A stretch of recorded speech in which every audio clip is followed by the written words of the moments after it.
Hi, I'm Max Vaughn, author of Faer. We're going to talk a little bit about the barriers to entry in writing. Um, Surprisingly, the barriers to entry are very low, except for a couple of key areas, and we're going to talk about that. Um, normally when you talk about starting a business or some kind of enterprise, it usually takes a lot of cash, and that's why a lot of times there's investors involved. It's difficult and risky to commit funds to something if you don't know if it's going to pay off or not, and that's often a something that'll push back on the motivation for actually doing it and getting started. Gathering up large sums of cash can be difficult. Another reason why the barrier to entry is so low is because knowledge is so accessible on how to get started. I mean, YouTube is a treasure trove of how-to videos for writing and marketing books. So you definitely want to take advantage of that. And I'll be talking more about that in future videos, but you can plug yourself into the sensibility of the market by watching YouTube, and that's a very powerful thing. So that market knowledge previously was held by publishers and power brokers, and now it's accessible to anyone who's got a computer and an internet connection. It's just fantastic. The educational resources that it takes to become a good writer are very inexpensive. There's how-to books that are,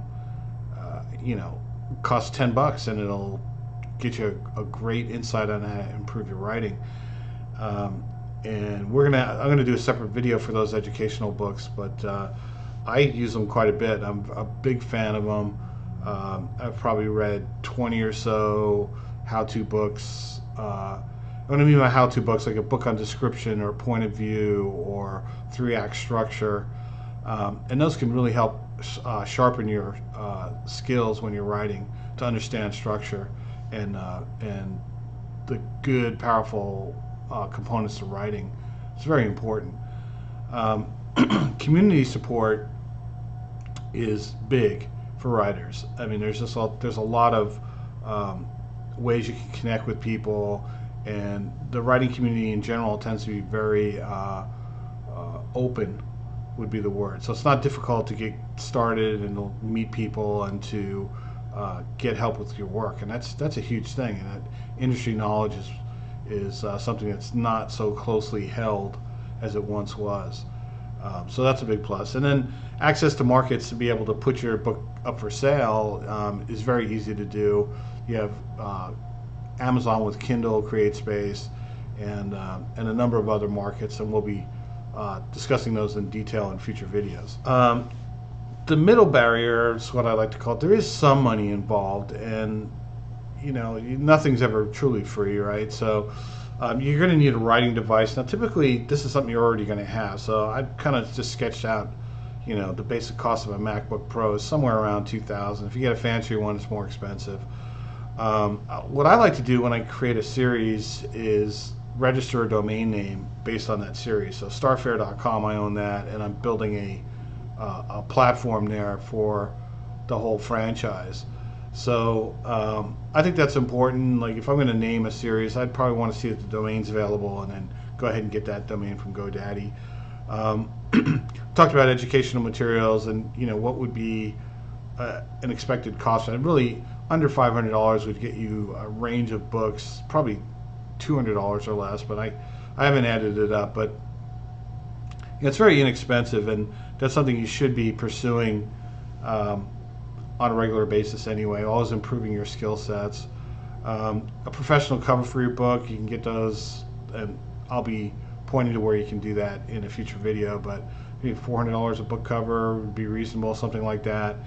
And then marketing campaigns, and those are optional if you want to try to promote your book through PPC or other outlets. It's probably going to do some level of that, no matter what kind of writer you are. So to give you some idea of the money that would be involved, it's not, if you wanted to start a restaurant or something like that, you could be talking about millions. Other types of businesses all have startup fees. So in comparison, writing is very low in terms of the outlay in cash, and that makes it very accessible. You don't have to be rich. It's not a rich man's game to be a writer, and that's a great thing.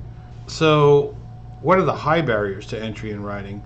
Well, the single biggest one is the time commitment, and that's something that can't be overstated. I mean, it's the capital. You don't put a lot of cash capital into writing, but you do put a time capital in. And if you're unable to allocate the time capital, you're not going to do well. At least I don't think you will. Maybe you surprise me, but I've always been this believer that success is not something that you trip over, and that it takes a lot of time, effort, and dedication to make something worthwhile, and that's just there's no getting around that. So that's a huge one.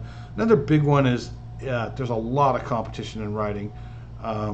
You're going to create a book and put it out there, and the world is awash in books. So there's a challenge there at how to make yours different and worth reading, and how is it going to stand out in the market. And those are things that we'll focus on in different videos. Marketing, the nature of marketing is difficult because of the competition. So it becomes more expensive, more time consuming, and that is a barrier. It's getting the word out and building a community around your brands and around your series. So those are higher barriers, but there are things you can chip away at, and we'll go into those in more detail as I kind of explore it myself as a writer of a series that's going to self-market. I'll be sharing all those tips with you as I do it real time. So hopefully that's going to work out great. If not, then you'll learn those lessons too. So anyway, that's going to do it for the barriers to entry on being a writer and writing a fantasy series. I hope you liked the video. Please hit the like button below and subscribe to the channel, and we'll see you in the next video.